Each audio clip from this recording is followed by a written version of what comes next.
Buenas, bienvenidos, bienvenidas. Esto es Cuadernos Peronistas, otro lunes que nos reencontramos con este programa y el de hoy, un programa especial. Hablamos de territorio, memoria y educación. Por supuesto, no estoy sola. Amancay López, Andrea Saavedra ya instalada.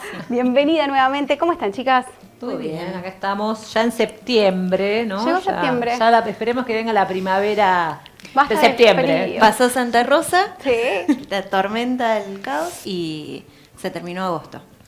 Duró Plantamos largo, memoria y vamos sí. a seguir plantando memoria. Sí. El mes de la juventud, de los estudiantes. Así que movilizados y movilizadas con esas temáticas. Bien, y el 30 de agosto fue el día del detenido desaparecido, ¿no? Una fecha que nos convoca a todos y pensábamos en eso y en cómo hablar sobre este tema y hablar en sí de la palabra, del desaparecido, ¿no? Un poco es la idea de este programa de hoy y por supuesto también de lo que tiene que ver con el territorio.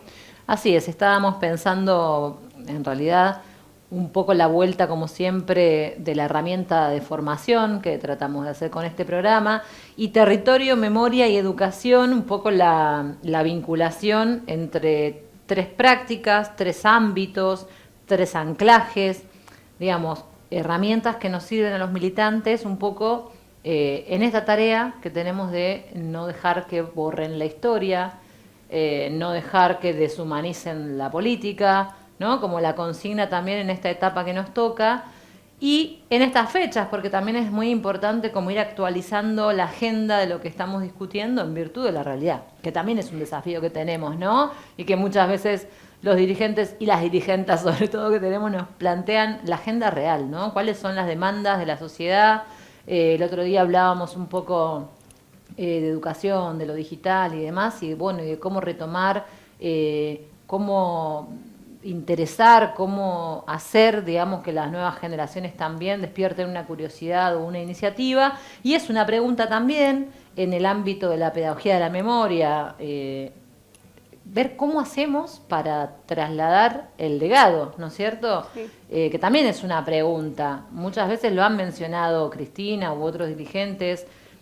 También, digo, ¿por qué a los pibes les va a interesar o les va a convocar o les va a interpelar una historia que efectivamente, digamos, tiene, bueno, podríamos tomar cualquiera, pero si tomamos en este caso las víctimas, sobre todo de la última dictadura militar, los desaparecidos, los compañeros detenidos desaparecidos, bueno, ¿con qué herramientas, ¿no? ¿Con qué didáctica, digamos, vamos a hacer que esas nuevas generaciones tomen la dimensión trágica, cruel y deshumanizante que tuvo esa dictadura? Y bueno, y en ese sentido, hace poco también hablábamos con Ana María Cariaga y nos traía esa conversación intergeneracional de su hija, ¿no? De su hija hablando de ella y de su abuela desaparecida, sí, con el Papa Francisco, que es quien es también para la historia argentina y para la historia de nuestra región, de una herramienta como es el testimonio. Entonces, un poco la idea de hoy era pensar esos métodos de transmisión desde lo educativo, desde lo formativo, y el testimonio no solamente con la palabra, con la acción, sino también el testimonio en los territorios. Con las marcas en el territorio. Yo ahí quiero retomar dos cuestiones. La primera, pensar que hablar de memoria no es algo que se nos ocurre ahora y que recién está sucediendo ahora. No. Digo, desde la última dictadura militar hay experiencias, digo, en el Menemato en los 90, con los scratches, con las marcas en el territorio de familiares que seguían buscando respuesta. Me salteo la etapa de Alfonsín, pero que ahí vino toda la etapa del juicio y de los carapintadas y como toda esa tensión muy del pasado muy reciente. Pero, y perdón, voy a veces ser autorreferencial, pero generacionalmente yo tengo recuerdos, digo, no solo de la recuperación de sitios, sino en el 2006, por ejemplo, al cumplirse el 30 aniversario, en televisión abierta había ciclos de cine. Me acuerdo de ver Crónica de una fuga, un lunes a la noche, durante la Semana de la Memoria, el 24 de marzo, y como un tema que tenía en el 2006, 13, 15 años, estaba en la mesa con esa discusión sobre, bueno, ¿qué pasó en el 76? ¿Qué es una dictadura? ¿Qué es el desaparecido? El caso de la mansión Cerey, de la fuga, digamos, como todos esos pequeños relatos que luego tenían un correlato porque en la escuela teníamos, lo trabajábamos, teníamos un vínculo cercano con sitios de memoria, hacíamos pasantías, ahí pensábamos talleres con pedagogía de la memoria. Entonces, eso sucedió en un momento. ¿Qué pasa en el medio que habilita o intentan estos discursos en el 2017 con el 2x1, ahora la visita a genocidas, lo que está sucediendo con los sitios de memoria en particular, que nosotros no habilitemos volver a discutir esas cosas que ya discutimos y que ya militamos? Eso por un lado, y por otro, la cuestión de lo territorial. Recién decíamos los sitios, pero también otras políticas que dejan marcas de memoria en las ciudades, en los pueblos, porque el alcance de la última dictadura fue tan grande que no sucedía solo en las grandes ciudades, estaba en el monte, en el norte, en todas las geografías de toda la extensión argentina. Y cómo eso hace que vos vayas caminando por una calle en cualquier localidad y de pronto te encuentres con nombres de personas que ya no están. Bueno, ese es el punto, ¿no? Porque también vos dijiste huellas en diferentes ámbitos y en los sujetos, fundamentalmente, ¿no? Porque, y de ahí también el valor de lo testimonial. Vos hablabas de las, digamos, de haber sido testigo de testimonios o de películas o de obras o de intervenciones, digamos, y más que ser autorreferencial, digamos, es al revés, ¿no? Quizás es darle ese valor a qué sabemos cada uno, cada una de nuestras propias historias, porque generacionalmente, aunque yo nací en el 81, por ejemplo, ahí, al declive ya del proceso, digamos, pero ¿de qué manera fue apareciendo todo ese relato, ¿no es cierto? Y de qué manera también el concepto de desaparecidos ha calado en la subjetividad de varias generaciones, además de los sobrevivientes, obviamente. ¿De qué manera transmitimos ese legado? Y bueno, y un poco la pregunta hoy es, problematicemos ese concepto. Ana María lo planteaba con una claridad impresionante en la entrevista cuando dijo algo así como que la estrategia más creativa y eficiente de lucha de las madres es haber transformado a los desaparecidos en un existente permanente, ¿no? Y entonces, de alguna manera, ese es el camino. Ahora tenemos que preguntarnos... ¿Cómo llegas? Digo, hablábamos de las películas, hablamos de series, hay un montón. Y pienso, bueno, yo... Como decías, tuvimos el acceso a verlas, a ser parte de esa cultura y a enterarnos de esa manera de nuestra historia. O hablabas del colegio, yo me acuerdo que cuando la primera vez que, un 24 de marzo, mi mamá me dijo, bueno, vamos a leer todos juntos el Nunca Más. Y era como íbamos en colectivo, leyéndolo mi hermano de un lado y yo del otro, y digo... ¿Cómo haces hoy en esta instantánea que tienen los chicos para que llegue esta historia? Y no solo el 24 de marzo, por eso también nos parece importante aprovechar el 30 de agosto y aprovechar un montón de fechas y que desde organizaciones y diferentes sitios se encargan de mantener vivo esto. Pero ¿cómo llegás? Es la pregunta, me parece. Porque se llega, porque hay chicos que llegan, porque hay nietos o bisnietos de familiares que te cuentan la historia a un nene o a otro, pero... ¿Cómo se hace? Nosotros este verano tuvimos en el Multicultural acá en Mar de Ajó la presentación de un documental de abuelas que lo ofició el Instituto Cultural de la Provincia de Buenos Aires. Vino su director y un poco el debate giró en torno a eso, porque entre el público había diferentes generaciones, había unos pibes de, no sé, 16, 17 años que estaban...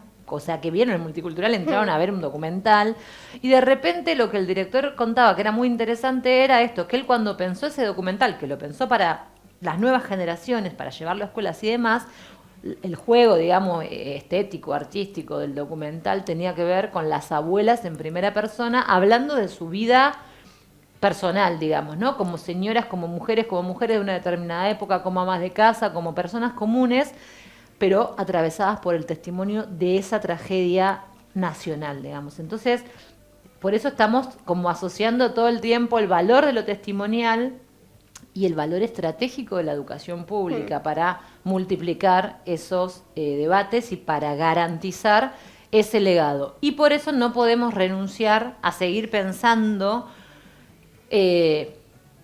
cuántos sentidos guarda el concepto, la figura y el método de la desaparición. Bien, y en esta pregunta sobre la desaparición vamos a ver un fragmento sobre un discurso que hacía Jorge Videla hablando sobre los desaparecidos. Frente al desaparecido, en tanto esté como tal, es una incógnita el desaparecido. Si el hombre apareciera, bueno, tendrá un tratamiento X. Y si la desaparición se convirtiera en certeza de su fallecimiento, tiene un tratamiento Z. Pero mientras sea desaparecido, no puede tener ningún tratamiento especial. Es una incógnita, es un desaparecido. No tiene entidad, no está. Ni muerto ni vivo, está desaparecido. Está desaparecido, no tiene entidad, como no existe, ¿qué? Bueno, si hay una persona y está desaparecida. Se nos vienen las palabras todas juntas porque es una... Qué impacto siempre, ¿no? Este personaje... A mí el primer disclaimer es lo parecido en el tono y en el cinismo a las conferencias de prensa de Adorni. El cinismo es una cinismo, figura... no está, ¿no?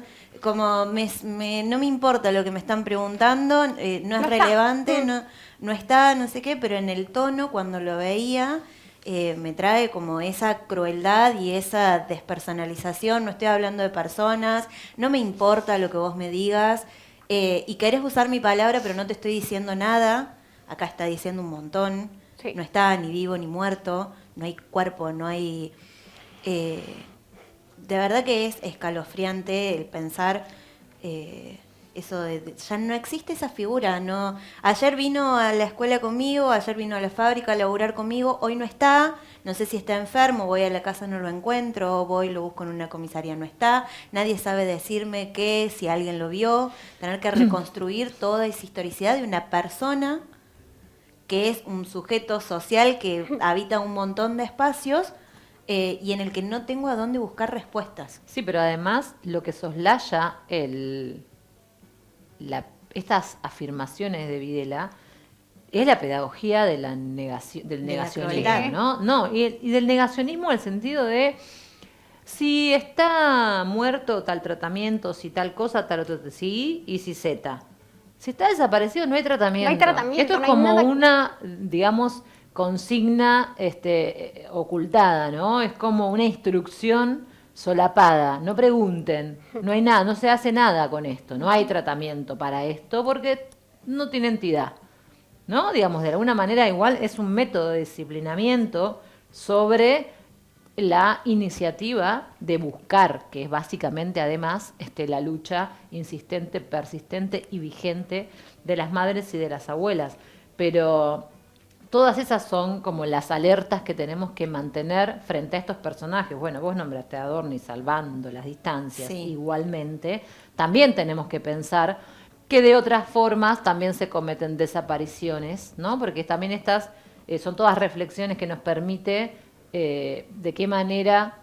pensar de qué manera los paradigmas deshumanizantes, los proyectos políticos de violencia y de exterminio siguen produciendo desapariciones. Me acuerdo, creo que Galeano tiene... Los nadie. Bueno, digamos, hay figuras y hay autores en la filosofía que también hablan, ¿no?, de una cierta intención de subjetivante, como no hay sujeto, digamos, si no está acá y no está acá y esto no existe, entonces no nos preguntamos más por eso. Es toda una convocatoria a un proyecto político que lo mencionábamos la otra vez, tiene que ver con la anulación y la supresión del otro. Sí, totalmente. Y el tiempo que se tardó en empezar a sustituir. Hablábamos de Alfonsín hace un rato y el trabajo que fue, bueno, otro de los temas, y hablando un poco ya de territorio y entrando ahí, hablamos de la película, del documental Historias de Aparecidos, de Pablo Torello, en donde, bueno, nos toca a nosotros, nos toca a la costa, una historia en la que cuenta sobre los vuelos de la muerte y lo que ha llevado, ¿no?, este documental y lo que han descubierto a través de él. Y pienso esto, el tiempo que llevó, porque si el documental, bueno, se empezó en el 1990 y pico, creo, y terminando en 2005 con la restitución de los cuerpos. Totalmente. ¿Cuánto tiempo llevó para descubrir lo que Totalmente. estaba pasando? Nosotros tenemos en este municipio, lo hemos mencionado en algún momento, y ahora que lo traes, es muy interesante como también para pensar el valor de la educación pública, ¿no? Porque Historia de Aparecidos es un documental que hace Torello, siendo parte de la Facultad de Periodismo y Comunicación de la Universidad de La Plata, que tiene un convenio de extensión a fin de los 90, en el 2003, creo, fue este trabajo, empieza este trabajo, lo que desemboca, lo explicó la Regina, creo, en este espacio, lo que desemboca en la investigación del equipo de antropología forense en el cementerio de Lavalle. Y dos cosas por ahí, ¿no? Primero, pensando en los territorios, todos los que hemos nacido y vivido en el Partido de la Costa, tenemos memorias acerca de testimonios, relatos, comentarios, digamos, de los cuerpos que aparecían en el mar a fines de los 70. Es un lugar donde también tenemos y compartimos experiencias de haber alojado exiliados dentro del país, digamos, ¿no? Los otros exiliados, no los que se iban afuera del país, sino los que tuvieron que refugiarse en diferentes lugares dentro del propio país.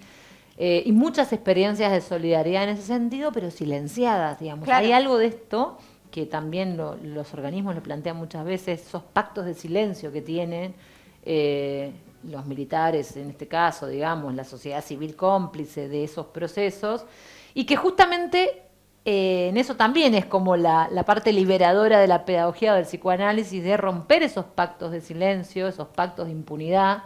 Tienen que ver con ponerle palabra, con investigar, con producir conocimiento, con decir, con dejar testimonio, con señalizar, ¿no? Entonces, esa es como la militancia en el sentido de, bueno, a ver, vamos con la creatividad viendo cómo vamos transmitiendo esa memoria y ese legado. Entonces, la verdad es que, atando todo, el rol de la universidad, el documental de Historia de Aparecidos, como correlato de lo que era Playas del Silencio, que Claro. era el original título que los estudiantes le ponían a un trabajo de investigación que fue ver cómo encontraban testimonios que dijeran de la época, bueno, los vuelos de la muerte, ¿no? En que Aparecen cuerpos en la playa. Yo quiero recuperar esta idea porque yo soy de las que llegó... teatralizar, hacerla, digamos, de alguna manera palpable. Sí, ¿no? Sí, tangible, yo quiero, sí. pero que pensemos esto. El Partido de la Costa, en los 70, el Partido de la Costa se funda el 1 de julio del 78, pertenecía antes a Lavalle, y de pronto no era tan popular como de pronto Mar del Plata, que cuando un argentino iba a vacacionar a las playas, Mar del Plata era como el destino, no era poblacionalmente como se encuentra ahora. Y de pronto los vecinos que sí vivían acá... De hecho, fue una decisión arbitraria del gobierno, sí, en la del gobierno fundación, militar. sí. Pero llegaban y en la playa aparecían cuerpos humanos, fragmentos, y ante esa situación la respuesta era: no digas nada, de acá no pasó nada, no se vio nada, y esos cuerpos a fosas comunes en el cementerio. Todo lo que venimos hablando de territorio tiene que ver justamente con eso, con que el no te metas y la complicidad civil, que es algo que venimos militando hace mucho tiempo, tiene que ver con que pasaba, sí sabíamos algo, habrá quienes habrán sabido mucho más de lo que sucedía, pero era tal el nivel de terrorismo de Estado, Sí. de obscenidad del poder del Estado para amedrentar a todos los ciudadanos. Había tanques de guerra en la calle, aparecían cuerpos en la Vos playa, sabés que los sitios de memoria Sí. estaban en lugares, los centros de detención, de tortura y exterminio estaban en La calle. en la Cada calle, vez en que lugares salimos- ¿Sabes que céntricos. salimos un 24 de marzo de la ESMA, de la ex ESMA, a la marcha que termina en la plaza? uno piensa eso, ¿no? Este lugar está acá en el medio de la ciudad.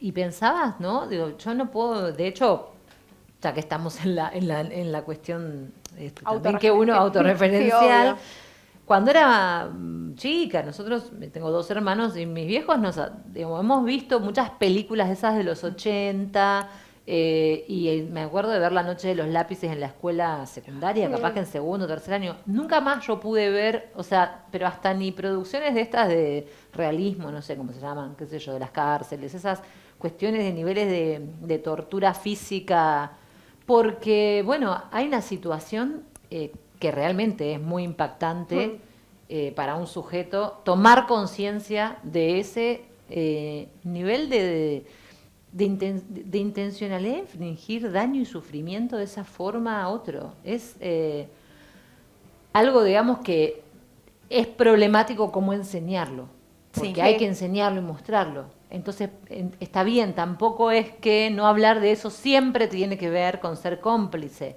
pero tenemos que ser conscientes de que no hablar de eso es ser cómplice de alguna manera. Sí, Bueno, es muy nosotros lo compleja. tuvimos en la escuela, me acuerdo, en literatura en sexto año, que es literatura argentina, tuvimos que hacer un trabajo que era un cuadro comparativo entre El Matadero, Echeverría, y El Nunca Más.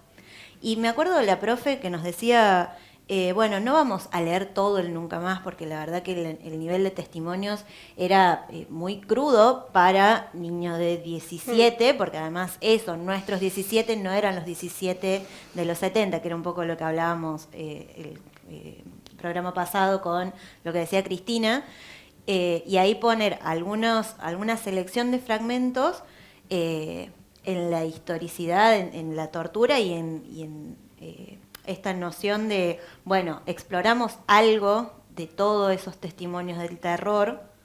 En El Matadero era un texto ficcionado, acá hay testimonios reales de víctimas, de sobrevivientes, y todo ese trabajo para poder dimensionar de alguna manera qué estaba sucediendo, qué fue lo que sucedió, y luego sí el acompañamiento de otras instancias en las que reflexionar sobre el pasado reciente. Pero en la importancia también que esas reflexiones, independientemente de qué es lo que cada uno quiera conocer o de cuánto te encuentres caminando en lugares con una baldosa, con un sitio, con una marca territorial de memoria, que se trabaje sistemáticamente en las escuelas, que es ese espacio en el que se organizan saberes y se problematizan otras cuestiones. Sí, y sobre todo pensar esto que decías, como estaba a la vuelta, estaba justo en el documental esta Patricia Walsh que dice esto de no podés no saber, pasaba a la vuelta de tu casa entendiendo esto que el temor prohibía esta de la palabra. Entonces volver a hablarlo, tenés estos espacios de educación, estos textos, esta cultura, estas películas, digo, es parte de esto de volver a traerlo. Y en esta restitución, ¿no?, de la memoria, de políticas de la memoria, estuvo Cristina en el 2015 en la apertura del sitio de la memoria de la ESMA, lo vemos. Hoy, aquí, hay una victoria de la vida sobre la muerte, de la memoria sobre el olvido, de la patria sobre la antipatria. Hoy aquí, finalmente, ellos, inmortalizados jóvenes, están hoy más vivos y presentes que nunca en todos ustedes. Somos un ejemplo en el mundo en materia de derechos humanos. Defendamos, argentinos, ese papel, ese rol que es patrimonio de la Argentina, no de un gobierno. Gracias a todos y a todas. Y como siempre, siempre sale el sol. Después de la lluvia, siempre sale el sol. Bueno, este 2015, esta restitución de estas políticas de la memoria necesarias, escuchábamos a Cristina y lo que fue ese día, la importancia de esa fecha, de sus palabras. Y de la potencia, ¿no? Cuánta potencia siempre en el discurso, en el tono y en la emoción, digamos, de justamente, nombramos esos términos de la restitución, y lo dice Cristina ahí de manera literal, están más presentes que nunca, ¿no? Como Sí, de vuelta la estrategia de la restitución y a través de eso, bueno, la restitución de la existencia de los desaparecidos con toda su historia y con toda y con todo lo que son, lo que fueron y lo que tienen que seguir siendo como legado histórico, ¿no? De un proyecto colectivo que nos representa y que nos caracteriza. Y la importancia de prevalecer sobre eso y de estar presentes, de tener este espacio, de que sea nuestro, de poder recorrerlo, de saber sobre nuestra historia, que es un poco la idea también de este programa, que es Territorio, Memoria y Educación. Y para seguir avanzando, estamos en comunicación con Matías Capra. Nos vamos a Córdoba, de la provincia de Buenos Aires, nos vamos a Córdoba. Él trabaja en el espacio de la memoria de La Perla, en lo que es la pedagogía de la memoria. Buenas noches, ¿cómo estás? Ahí te vemos, perfecto. Matías, ¿cómo estás? Bien, bien, muy bien. Primero que nada, bueno, gracias por la entrevista, por darnos participación en el programa. Bien, bueno, estamos con Amancay y con Andrea también. Hablar un poco de esto, ¿no? Estamos en unos momentos bastante complicados y la importancia de estos espacios de memoria y cómo se lleva la pedagogía de la memoria en estos sitios. Bueno, sí, un poco como lo venís caracterizando, digamos, los espacios de memoria, en el caso particular de La Perla, ya hace 15 años que está abierto al público, digamos, que estamos trabajando y que hemos pasado por distintas situaciones y distintos escenarios y contextos. Bueno, este es uno más.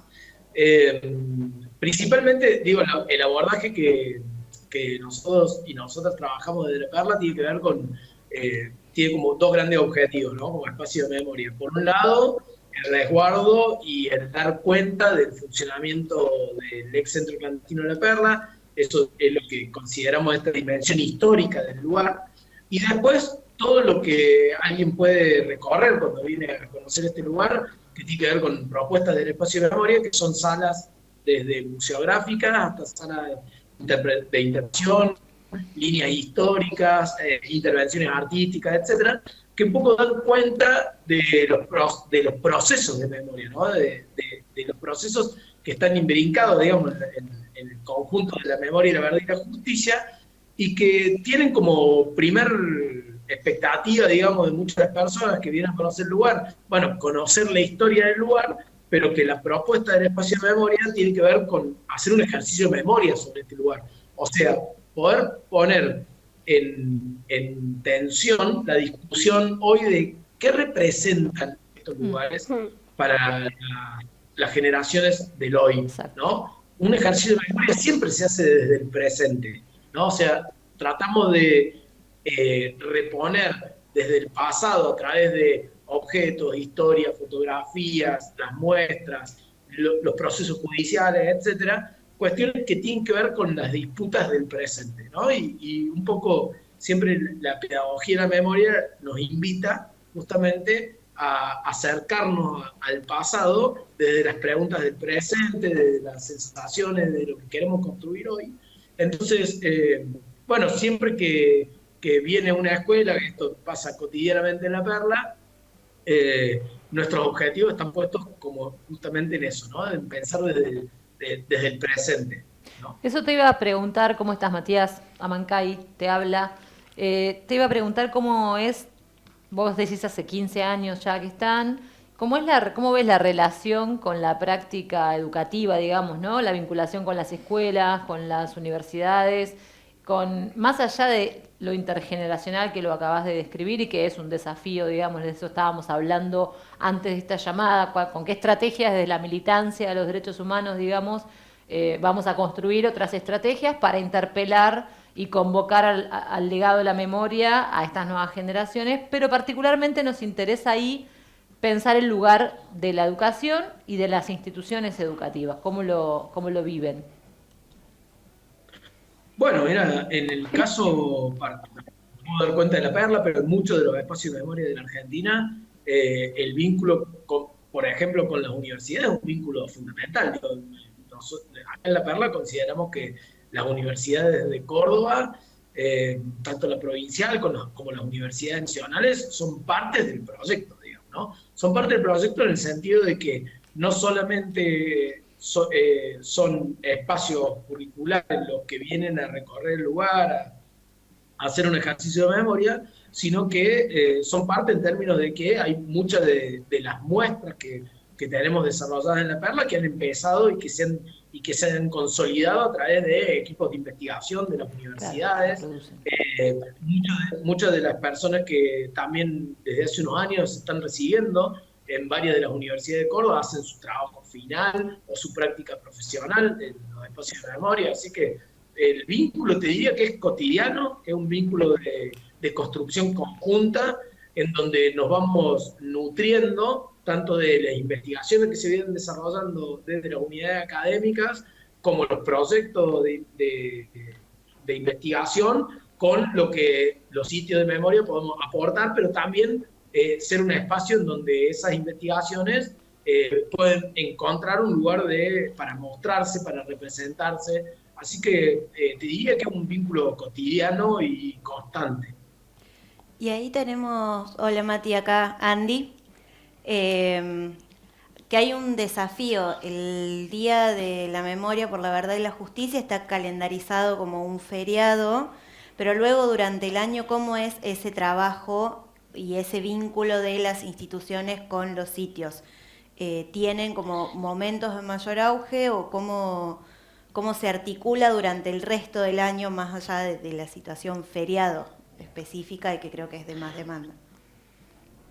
Sí, bueno, mira, nosotros en 15 años hemos podido construir, digamos, desde el espacio de memoria de La Perla, no solamente una forma de registrar las escuelas, los turnos, etcétera, sino también una lectura de cómo va funcionando eso en el año. Nos pasaba sobre todo en los primeros años que la mayoría de los recorridos educativos se concentraban entre febrero, marzo, abril, digamos, por esto de la fecha del 24 de marzo, y después por la calendarización más bien de la escuela secundaria, la tematización del terrorismo de Estado, sobre todo en los últimos años del secundario, caía más en las fechas de octubre, septiembre a octubre. Claro, entonces eran los pocos de mayor demanda. Pero la verdad que te diría que ya desde antes de la pandemia, el trabajo de las escuelas se ha diversificado en términos de no solamente trabajar, digamos, la cuestión atada a los contenidos o a la efeméride, sino a pensar el terrorismo de Estado desde sus múltiples dimensiones. Por lo tanto, nosotros tenemos una afluencia constante de escuelas demandando recorridos educativos. Siguen siendo esos dos momentos del año los momentos donde más afluencia hay, pero es te diría que tiene un ritmo sostenido durante todo el año. Bien, y pensaba, ¿no?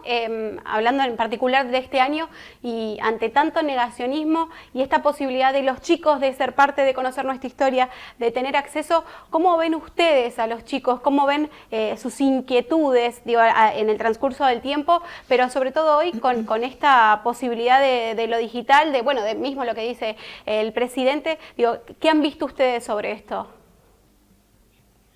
Mira, la verdad que sí, se nota desde el año pasado, te diría, mucho más un interés en algunos grupos de jóvenes, esta inquietud sobre ciertas consignas que se van desarrollando en la sociedad y que tienen que ver con nosotros y nosotras, podríamos marcarlo claramente, en posiciones negacionistas, que no solamente tiene que ver con negar lo que acá ocurrió, sino en relativizarlo, en tratar de equipararlo, etc. Te diría que han incrementado esas preguntas, siempre, o por lo menos la mayoría de las veces lo hemos percibido de un lugar de mucha honestidad intelectual, digamos, de parte de los pibes y las pibas, ¿no? Como desde una pregunta realmente. Entonces, lo que intentamos hacer acá es tomar la pregunta, volvernos a preguntar por qué aparece esa pregunta y también intentar darle elementos para que puedan construir alguna respuesta en torno a eso. Digo, elementos que tienen que ver con, hemos tenido de alguna forma en la práctica cotidiana como una vuelta a explicitar los hechos por los cuales, por ejemplo, están siendo juzgados o han sido juzgados muchos de los responsables del terrorismo de Estado, como volver a tener que dar cuenta de algunas cuestiones que tienen que ver con los hechos, con los delitos, y me parece que eso es algo que están requiriendo las jóvenes generaciones. Me parece que están disponibles, que podemos dar cuenta de eso y que podemos abordar las preguntas que traen hoy en esas dimensiones. Así que me parece que en eso, de alguna forma, si bien se plantean como tensiones sobre mucho de las construcciones que hemos desarrollado como pueblo, esas tensiones, por lo menos desde un aspecto pedagógico, son bienvenidas. Son bienvenidas como preguntas, son bienvenidas para que nos sigamos preguntando, y también nos han reactualizado, por decirlo, algunas dimensiones del terrorismo de Estado que habíamos no abandonado, pero sí no estaban en la centralidad de los ejercicios de memoria. Bueno, han vuelto de alguna forma, entonces me parece que bueno, ahí hay una tematización interesante para volver a retomar. Digo, un caso ejemplar, digamos, para dar en este sentido, tiene que ver con volver a dar cuenta de los procesos de justicia, por lo menos en Córdoba, cómo se desarrollaron los juicios, cómo se consiguieron las pruebas para los juicios. Bueno, me parece que ahí hay unas pistas para acercarle a las jóvenes generaciones, pero que también nos sirven para repensar el trabajo cotidiano y la forma en que lo trabajan. Clarísimo. Acá en el Partido de la Costa vos nos preguntabas antes, bueno, por las características del Partido de la Costa, el lugar y demás, estamos vecinos un municipio que es General Lavalle, que tiene un sitio de memoria que es el Cementerio de Lavalle, porque en el Partido de la Costa, en las playas de San Clemente, sobre todo, Santa Teresita y también por Mar de Ajó, bueno, fueron los lugares donde aparecieron los cuerpos de los vuelos de la muerte, y en ese lugar fueron enterrados e identificados después del 2005 por el equipo de antropología forense. Y bueno, eso la verdad, por eso pensábamos en este programa y te agradecemos muchísimo la participación. Y el título que le pusimos es Territorios, Memoria y Educación, porque también tiene que ver, ¿no?, con esa vinculación necesaria de acciones, de huellas y también de transmisión. Esto que decís a lo último acerca de la pedagogía de la pregunta, ¿no? Y de también exacto, resignificar generacionalmente las preguntas de los pibes, y la historia es fundamental para poder garantizar bueno, la memoria, la verdad y la justicia. Sí, lo trabajábamos en dos ejes, esto de la cuestión más testimonial, pero en las marcas territoriales, bueno, por ahí comentar, La Perla funcionó como un centro clandestino de detención, tortura y exterminio, que, corregime si no, porque a veces de tanto repetirlo hay imprecisiones, pero que se creó exclusivamente, como que tuvo ese fin específico, a diferencia, por ejemplo, de la ex D2, que es ahora el Archivo Provincial de la Memoria, que era una comisaría y que funcionó operativamente para esas tareas como más de tránsito. Pero digo, en la ubicación geográfica, La Perla está entre Córdoba y Carlos Paz. O sea, no tiene tan fácil acceso, no es que es tan visible como pasa con esto que decíamos recién, con la ESMA, con el archivo en Córdoba, y también pensarlo geográficamente como espacios creados específicamente para la crueldad.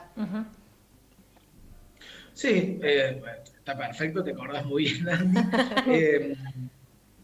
Muchas de las personas que hayan visitado Córdoba probablemente fueron de Córdoba a Carlos Paz, y a un costado de la autopista está todo el campo del ejército en Córdoba, que tiene unas 16.000 hectáreas. De hecho, cuando alguien transita por la autopista, está transitando dentro del campo, porque la autopista se construyó con una cesión de terreno del ejército, y en donde el espacio donde estamos, en términos geográficos, está enfrente de la localidad de Malagueño, y efectivamente este era un regimiento del ejército que se construyó, según lo que ha podido investigar la justicia, durante el año 75, y que recién el ejército inauguró oficialmente en abril del año 79. Por lo tanto, el funcionamiento del centro clandestino, que entre principios del 76 y fines del 78, efectivamente es un campo aislado de la sociedad, lejano en ese momento. Pensemos que la autopista se inaugura en febrero de 1976, o sea,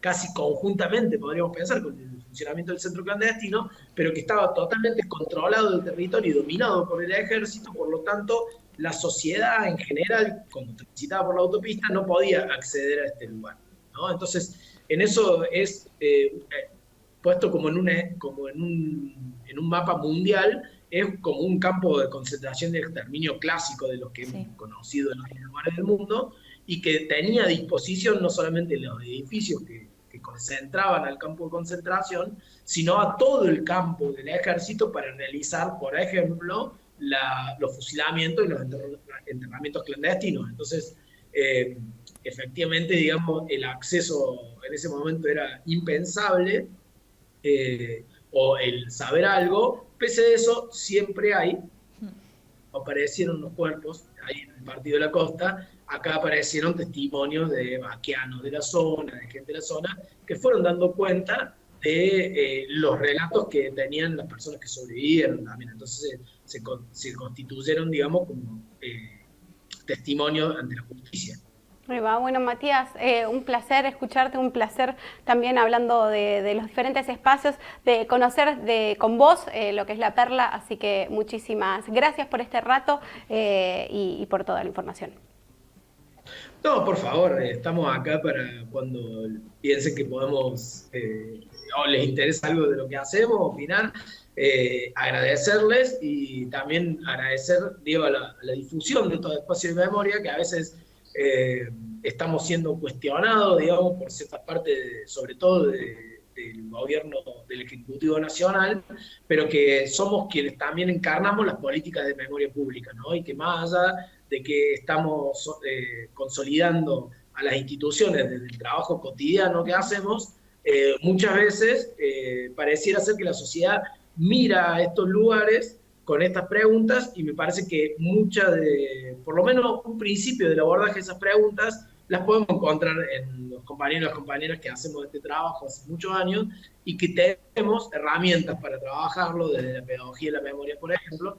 Así que, bueno, toda difusión y también acercamiento a los lugares me parece que son fundamentales, no solamente para fortalecer el trabajo que hacemos, sino para que parte de la sociedad reconozca que esas preguntas que hoy se le están planteando pueden ser abordadas también en los espacios de memoria. Así que, bueno, bienvenido y bienvenida a todas las personas que quieran venir. Bien, muchísimas gracias, Matías, un placer. Muchas gracias. Muchas Abrazo gracias. Grande. Nos vemos. Gracias. Nos vemos, Mati. Gracias. Hasta luego. Bueno, hablábamos entonces con Matías Capra, él es trabajador del Espacio de Memoria de La Perla de Córdoba, nos fuimos hasta Córdoba y me parece importante esto que mencionaba sobre, bueno, no sabes, tenés dudas, acércate, conocé, digo, en esto, más allá de las visitas que ellos hacen con las escuelas, digo, antes de juzgar, antes de, sí, bueno, este no queda tan cerca, pero acércate, conocé, fíjate qué hay, digo, para algo están los espacios de memoria y son tan importantes. Sí, también como un paradigma de cierta incomodidad, ¿no? Digamos, también hay que volver a esa idea, pensaba mientras lo escuchaba, y uno no puede parar de hacer asociaciones libres, ¿no? Antes hablábamos de los vuelos de la muerte, de qué pasa cada vez que ponemos en palabras todas esas experiencias, situaciones trágicas y demás, y de, bueno, ciertas resistencias que los sujetos tenemos a querer saber, ¿no? Digamos, ¿de dónde viene esa resistencia de querer saber o de hacer preguntas sobre aquello que nos resulta incómodo, y que, bueno, mejor no te metas, mejor no? Digo, hay una discusión cultural ahí muy profunda también, que está impuesta por mandatos de formas de cómo hay que hacer las cosas, ¿no? Todo como un acartonamiento que nos cuesta mucho. No digo que nos cuesta porque es un esfuerzo, que también, sino que nos cuesta en términos de costos, nos cuesta dirigentes, nos cuesta vidas, nos cuesta procesos y proyectos políticos, el hecho de, digamos, cierta obediencia a esos mandatos. Entonces, la verdad es que escuchándolo a Matías, y sobre todo lo último que dijo, ¿no? De que siempre es el pueblo trabajador el que sostiene, digamos, desde el cimiento la posibilidad de la continuidad de los proyectos de liberación, como es el peronismo para nuestro pueblo, ¿no? Y de felicidad. Así que... A mí hay algo de lo que decía Matías que es ante esta pregunta, nosotros tenemos respaldo, digo, las políticas de derechos humanos, sobre todo las que se llevaron adelante durante el kirchnerismo, son reconocidas mundialmente y los procesos de los juicios, lo que se trabaja en todo lo que vienen haciendo las comisiones de memoria e institucionalmente el Estado en el reconocimiento de esa etapa histórica de nuestra historia reciente del terrorismo de Estado, nos legitima el trabajo, digamos, podemos decirlo, podemos sostenerlo, no solo con el cuerpo, sino con el convencimiento de que conocer nuestra historia permite evitar que se repita, y ante estas oleadas, que de esas ya vamos acumulando... De García Linera, las de García Linera. Sí.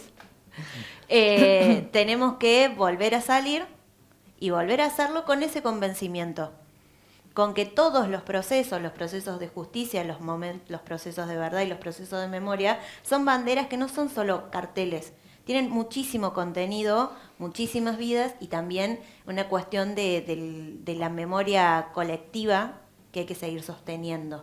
Sí, también hay que pensar, mientras hablabas, pensaba, se me vino la película 1985, Sí. acerca de los juicios, porque nombraste los juicios, y en ese sentido también pensaba cómo muchas veces, y tiene que ver también con estas intenciones, es más sencillo poner en valor lo ajeno, lo otro, ¿no? O incluso pensar en esas tragedias. Uno, en general, digo, si tomamos el sentido común, es más posible que la sociedad hable del genocidio del pueblo judío que de otro genocidio en América Latina, digamos, ¿no? Esta situación tan filtrada, tan penetrada en nuestra región en relación a estar siempre mirando hacia otro lugar, y como justamente en la pedagogía de la memoria, pero sobre todo en la historia reciente, y pensaba en los 90 como ese gran pacto de impunidad, porque en realidad, digamos, todo ese proceso de puesta en valor, la democracia y los juicios a los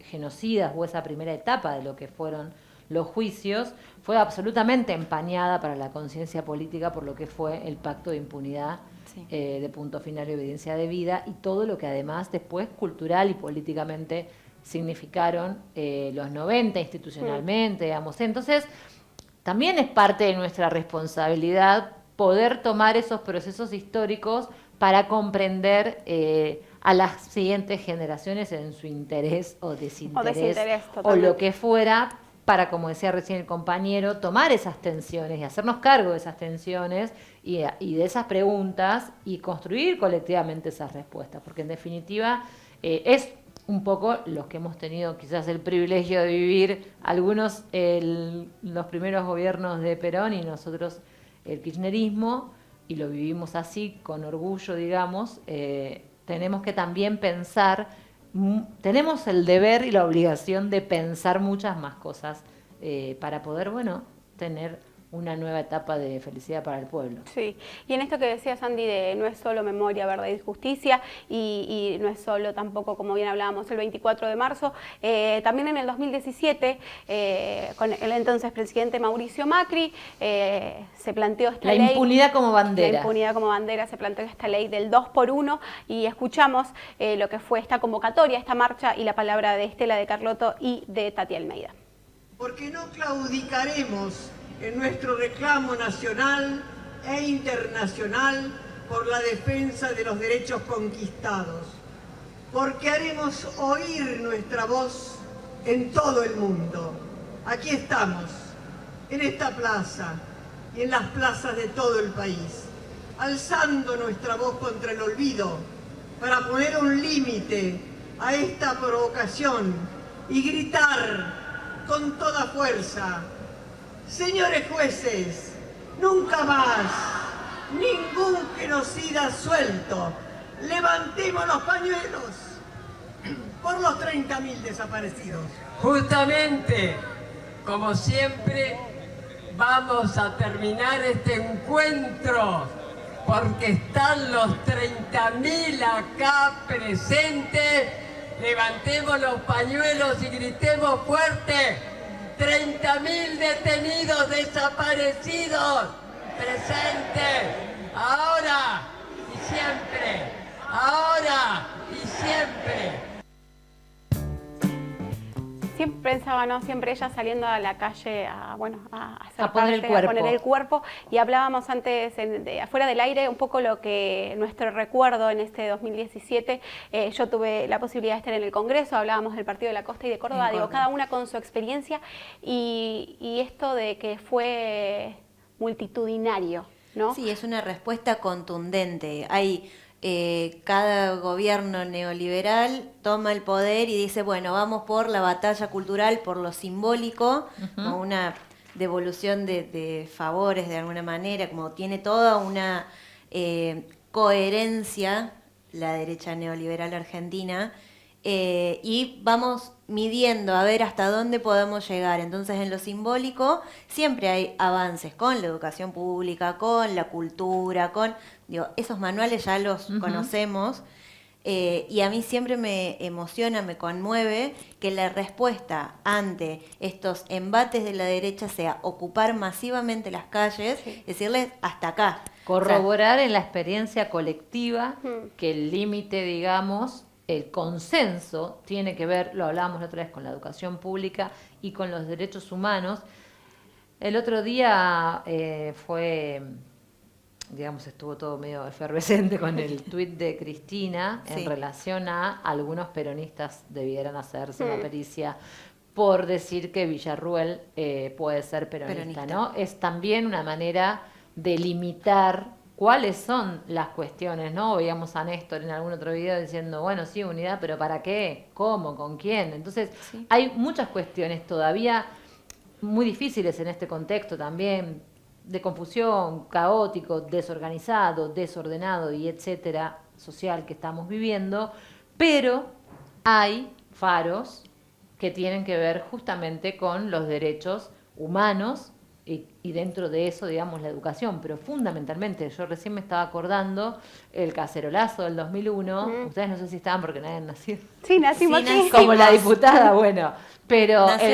tiene mi edad la diputada. Hay una autora, tuvimos de profesora, Alicia Lefour, de hecho tiene una hermana desaparecida, Beatriz Lefour, a quien le dedica su libro, que tenía una tesis, un ensayo acerca de que el cacerolazo del 2001 fue, digamos, un acontecimiento en los términos de Badiou en función de el significante declaración de estado de sitio, ¿no? Cuando ocurre de la Rúa diciendo, ¿no? En el estado como una especie de huella de la memoria de escuchar, ¿no? Como esos viejos comunicados de la Junta Militar, estamos en estado de sitio, un estallido social porque crisis, devaluación y corralito venía habiendo, pero el significante de la declaración de estado de sitio fue como una alarma en la conciencia política de la sociedad, y en ese sentido el estallido del 2001 y todo lo que, digamos, lamentable, tristemente ocurre en esa experiencia, y al mismo tiempo todo lo que eso como punto de inflexión permitió hacia adelante. Sí, pensaba también en este año, o no sé si fue el año pasado, este año de las universidades, también fue algo que nos convocó a todos. Por eso digo, y tiene esto de que es más allá es hasta acá.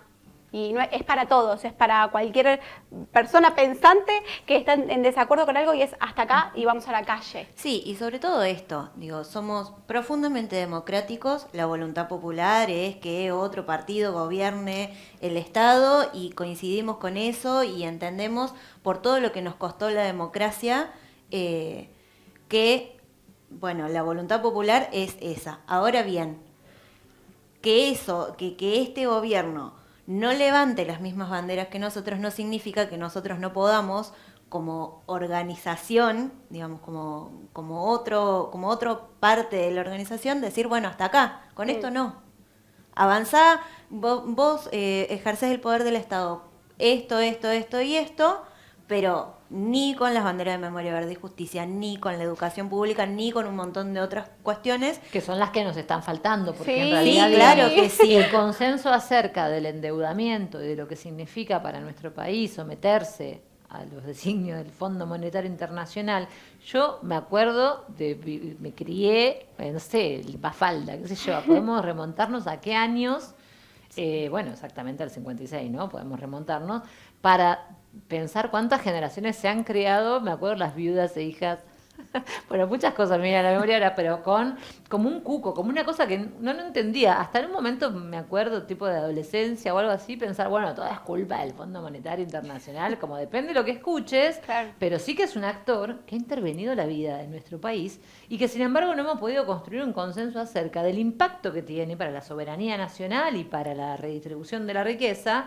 el sometimiento al Fondo Monetario Internacional, y que nosotros en la escuela tendríamos que saber y aprender lo que eso significa en nuestras vidas cotidianas y en las posibilidades de nuestros hijos, de nuestras hijas y de la sociedad en su conjunto, ¿no? Sí, con eso hago como un punto de, bueno, Cristina en México lo decía, las utopías de América Latina, bueno, la libertad la construimos durante los procesos independentistas.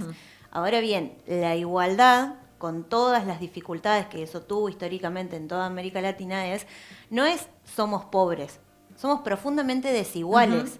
Y eso es porque hay tensiones, y ahí sí entra la figura del Fondo Monetario Internacional y de todo este cuco del norte, digamos, que sistemáticamente interviene con diferentes mecanismos, intervino económicamente con los préstamos, con esas tasas y con esas devoluciones imposibles de pagar, pero lo hizo durante a partir de la década del 30, digamos, de manera más o menos sistemática, con golpes de Estado, y hoy lo hace con los procesos judiciales, que esa amenaza constante inhibe que podamos alcanzar mayores niveles de igualdad para todo el pueblo. Digo, no es menor, ya lo venimos nombrando, digo, siempre está presente la proscripción del peronismo durante esos 18 años, pero también la proscripción de Cristina en términos simbólicos. Es, vos presentate, pero tenemos todas estas causas y vas a ir presa y con todo ese morbo y toda esa crueldad,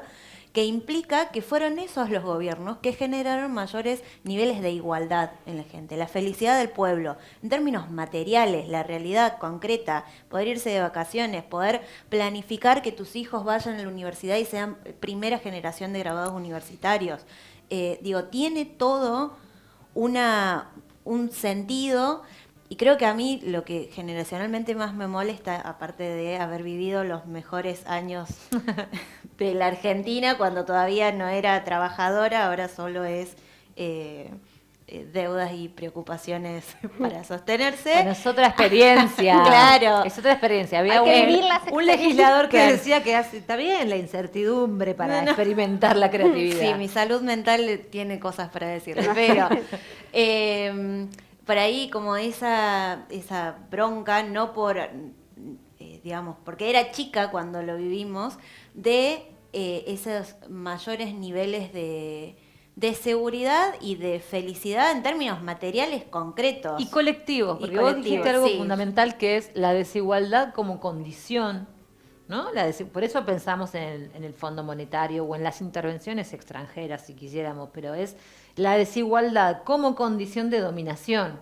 Sí. Esa es un poco como la estrategia. Entonces, sobre eso también opera una producción de subjetividad en la que, bueno, digamos, si hay dos lados del río, tres, bueno, nos vamos a pelear y competir. Todo genera un paradigma completamente distinto en un proyecto político, y son los gobiernos que construyen niveles de igualdad o mayores niveles de igualdad los que promueven subjetivamente en la conciencia una sociedad capaz de, digamos, ir hacia adelante también, ni hablar de los niveles de felicidad, pero, digamos, es una condición. Entonces ahora el desafío que tenemos es, con un gobierno que está planteando desigualdades profundas, fragmentación, el rol de la militancia es fundamental, ¿no? En ese sentido, porque lo que necesitamos, y lo sabemos los peronistas, es construir un gobierno que garantice pisos de mayor igualdad y que promueva también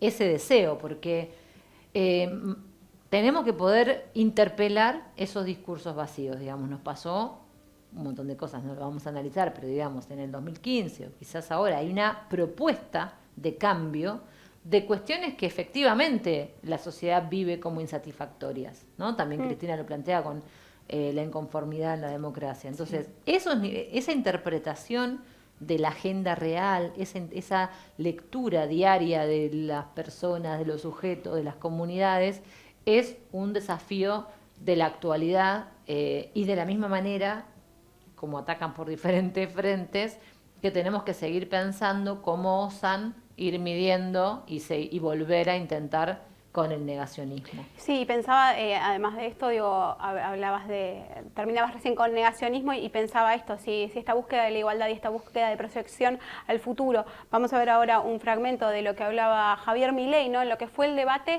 presidencial, ya ahora electo, y cómo avanzamos cuando no hay políticas públicas, cuando puede decir esto que va a decir ahora y cuando hay que volver atrás para poder volver a avanzar. Vemos lo que decía Javier Milei en el debate.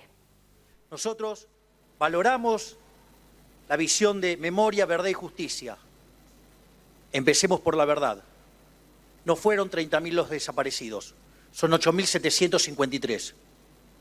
Por otra parte, estamos absolutamente en contra de una visión tuerta de la historia. Para nosotros, durante los 70 hubo una guerra. Y en esa guerra, las fuerzas del Estado cometieron excesos. Y por tener el monopolio de la violencia le vale todo el peso de la ley.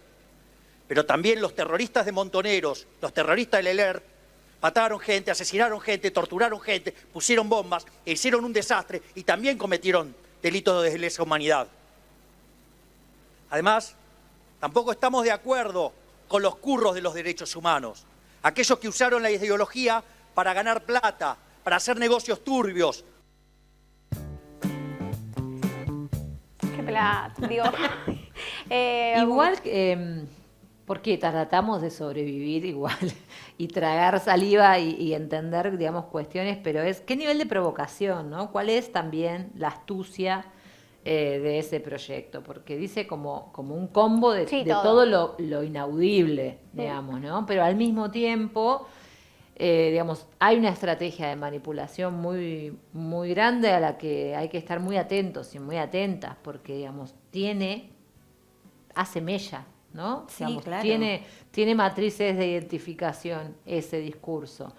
Más allá de lo terrible, de la irresponsabilidad y la impunidad con la que manifiestan ese tipo de cosas, todas dolorosas, como digamos, todas, ¿no? pero digo, no menciona, digo, ellos también, digo, era el Estado contra Por ellos. eso, mezclando todo, confundiendo, por eso digo que es una estrategia confusional, muy psicopática también, entonces de alguna forma es aprovechar el clima social, ¿no? Eso fue en la campaña, pero digamos, todo es como de un nivel de especulación tan asqueroso. Sí, realmente. A mí de eso lo que me preocupa es que enunciativamente tenemos videos de Milei diciendo esto, de Victoria Villarruel, de los diputados, digo, hay en el discurso un montón de cuestiones que van apareciendo, pero yo dije pero no hago.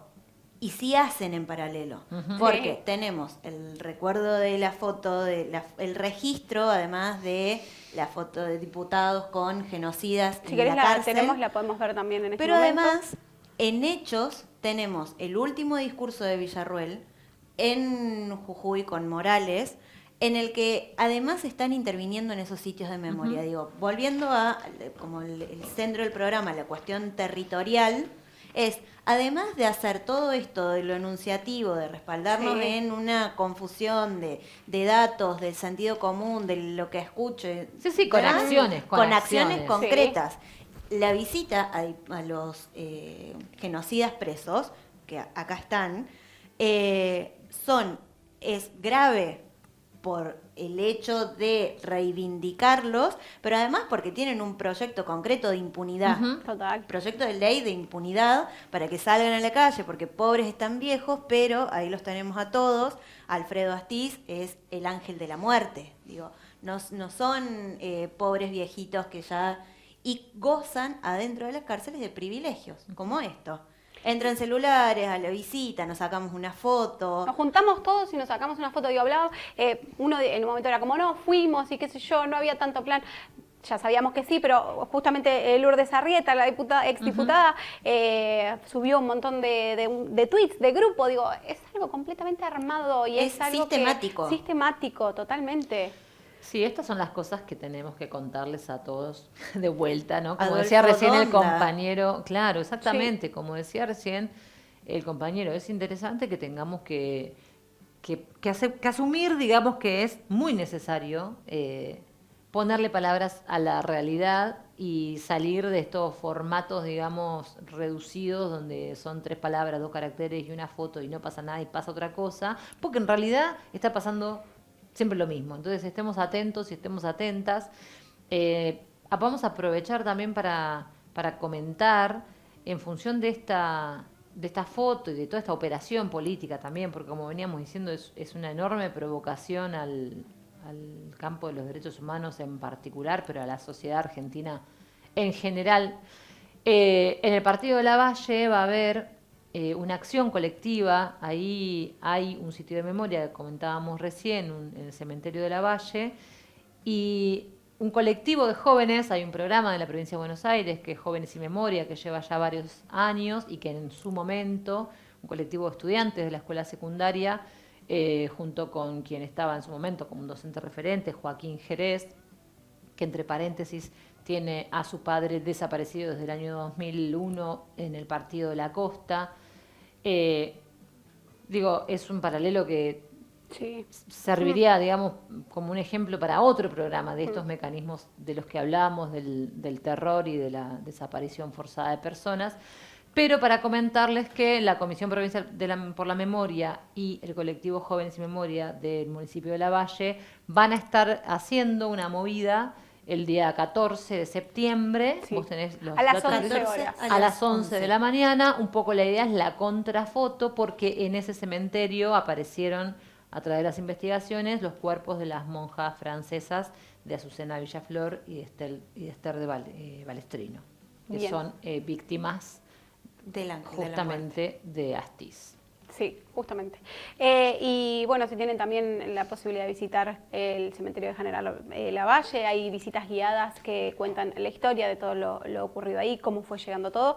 Y de todos los sitios de memoria que hay a lo largo y a lo ancho de todo el país, que vienen haciendo todos los trabajadores de los sitios un laburo muy de militante, porque además no es solamente en lo simbólico, en lo económico también, en desfinanciar esos espacios, no solo para el mantenimiento, sino el sueldo de los trabajadores, que los visiten, que pregunten, aún quienes todavía no tienen como real o dimensión de lo que sucedió en la historia reciente, esto de no quedarse solamente con el reel de 30 segundos, sino acercarse y conversar. Hay que hacer etnografía, antropología. Hay que volver a las metodologías físicas. Vos habías comentado antes lo del faro de Mar del Plata, no sé si me parece que es importante también como mencionarlo en esta intento de avanzada que están haciendo, porque me parece que es muy importante esa convocatoria, digamos. Podríamos pensar en invitar al profesor Larregina uno de estos días,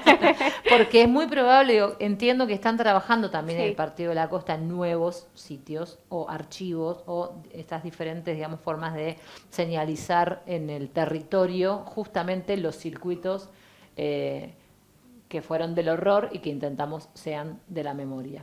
Bien. Bueno, Mancay, muchas gracias. Andrea, muchas gracias. Esto fue Territorio, Memoria y Educación. Somos Cuadernos Peronistas. Nos encuentran en las redes sociales como @EvaEnVivo. Somos la comunidad más grande de la Argentina. Somos la comunidad organizada. Nosotros nos reencontramos el próximo lunes. Chau, chau.